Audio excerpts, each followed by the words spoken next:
speaking with Michael E. Mann, author of The New Climate War and professor at Penn State University. I think it's very important that we talk about what do we do now? What is the next step? Because this movie, Don't Look Up, has probably been seen by maybe 250 million people at this point. I mean, there are a lot of people that have seen this movie. So if you are talking to the layperson, somebody who is not a politico like the three of us are, that follow this stuff intently, and somebody who just saw this is like, man, this is scary. What do I do now? Okay, so what are your recommendations to say this is what we need to do over the next decade, let's say? Yeah. So thanks. That's a really important question, because I think some people will take the film the wrong way. And I've seen that reaction. I've seen people who came away from it very dispirited. It's like, oh my God, there's nothing we can do. That's not really what Adam and David were saying. And they wanted us to understand the obstacles right in our way right now. And the sort of the wrong turns, the dead ends, the dangerous, paths that we shouldn't take, like geoengineering, because if we do that, we forestall the opportunity to solve this problem safely, right? If we believe the sort of technocrats who tell us we can geoengineer our way out of this problem 10 years from now, 20 years from now, then it leads us down a path where we do become now dependent on that working, because there's the opportunity cost by not having acted enough to move away from fossil fuels. In the near term, we will have lost the opportunity to solve the problem safely if we listen to these technocrats that want to geoengineer our way out of this problem down the road, and have made promises that and are profiting from it, are actually profiting from those ventures themselves. So that's what I think Adam and David are. Don't fall for it. We've got to solve this problem now the safe way. And that's going to mean some difficult choices. That's going to mean, first of all, our politics, right?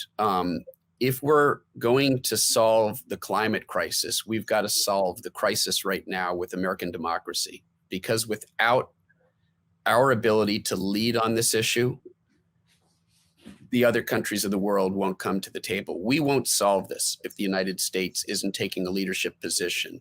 And right now, we've got, politicians who are standing in the way of legislation. A lot of us would have liked to have seen an expansive Green New Deal, something like that.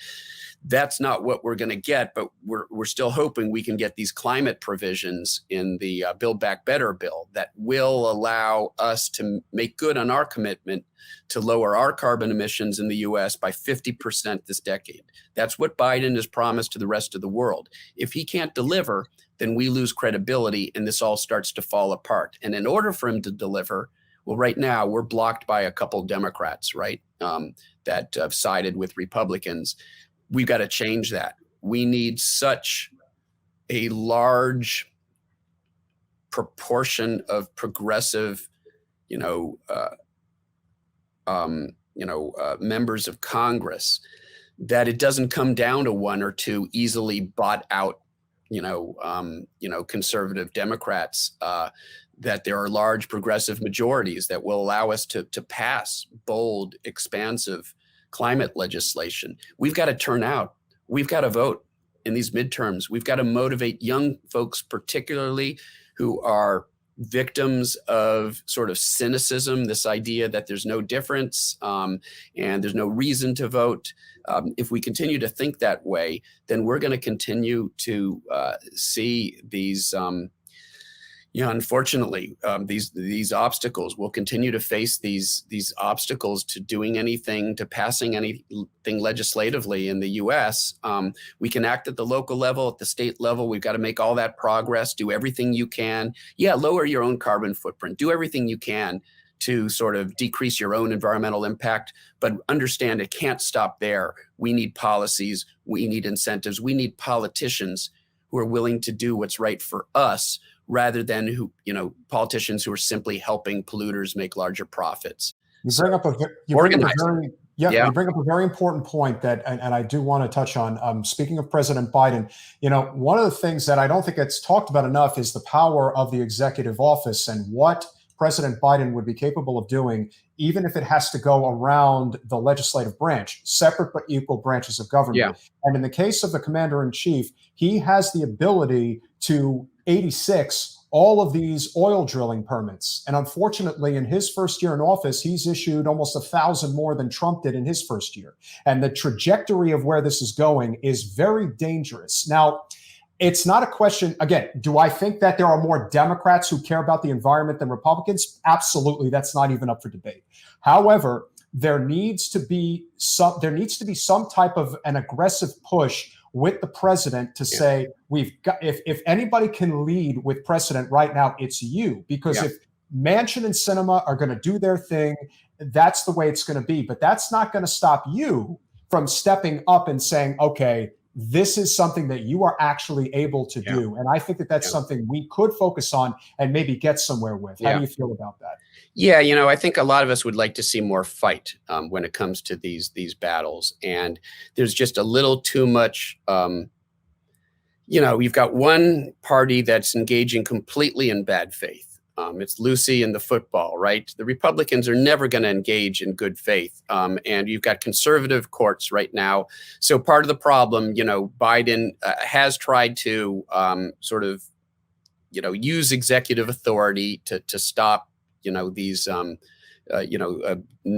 stop new pipelines on public lands, that sort of stuff, Keystone XL pipeline. But he's facing now opposition from, 4 years of Trump means the courts are loaded with these ideologue conservatives, and they are ruling against the administration. Now, some people would argue, and I think it's a reasonable argument, that the administration is rolling over too easily, that they're not really pushing. Look, that the Republicans absolutely have pushed the limits. Talk about pushing the limits of executive authority. Trump tried to stage a coup to stay in power. How could you abuse executive authority any more than what Trump has done? So Democrats shouldn't abuse their executive authority, but they should assert it. And they should be willing to test it. And I think we don't see enough fight. I think there's a feeling that we're not seeing enough fight. We're still, Democrats like Biden are still caught in this mindset, like, can't we just get along? You can't negotiate with terrorists, right? And that's what the Republican Party now is. They're the equivalent of terrorists in the way that they're dealing with climate and everything. Environmental terrorists. I think that is a fair I don't think it's an unfair thing to say. Thanks for watching. If you want to support our mission to transform politics into service, please like this video, subscribe, follow us on social media, and consider joining our Patreon, where you'll get early access to our interviews as well as other exclusive content. Links are in the description. Peace out.